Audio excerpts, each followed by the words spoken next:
We told you this week the Fort Worth Zoo is celebrating its newest arrival, a baby gorilla named Jameela. But it is the way she came into the world that is making headlines. Jameela is the first gorilla to be born via cesarean section in the zoo's 115-year history. And it's all thanks to the teamwork of veterinarians and human doctors alike. Allie Spilliard sat down with the women who led the effort. 6 weeks post-birth, Sakani is back on habitat at the Fort Worth Zoo. Just so perfect. Nearby, zookeepers are caring for baby Jameela, who's thriving after being born nearly a month early in historic fashion. Sakani is a 33-year-old gorilla in our troop, and she was pregnant for the 4th time, and she's been an excellent mom before. She's never had any complications, but in early January, the keepers noted she started holding her head, and that can be a sign of a headache in a gorilla. Associate veterinarian Dr. Sarah Canizo says Sakani was suffering from preeclampsia, a condition that's life-threatening without an emergency C-section.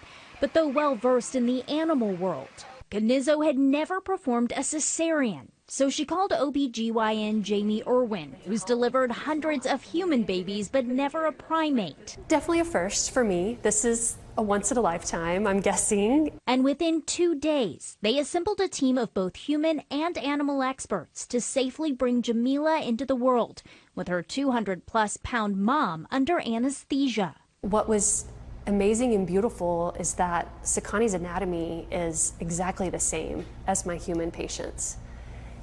Very few differences. Her pelvis is slightly more narrow than a human pelvis, but the steps of the cesarean were exact. A neonatologist was on site to help zoo staff stabilize the baby and ensure her lungs were strong enough to survive. Oh, such a relief. It was a pins and needles until we knew that she was doing better, and it looked like, she was going to make it. For the first time in the zoo's 115-year history, a C-section was to thank for boosting the gorilla population. It's a huge responsibility. I love it, but it's a huge responsibility. They are critically endangered in the wild, so every birth matters, every birth counts. Without a traditional birth, Canizo says they fear Sakani didn't develop the right hormones to bond with her baby. Instead, they're working to train fellow new mom Gracie to act as a surrogate.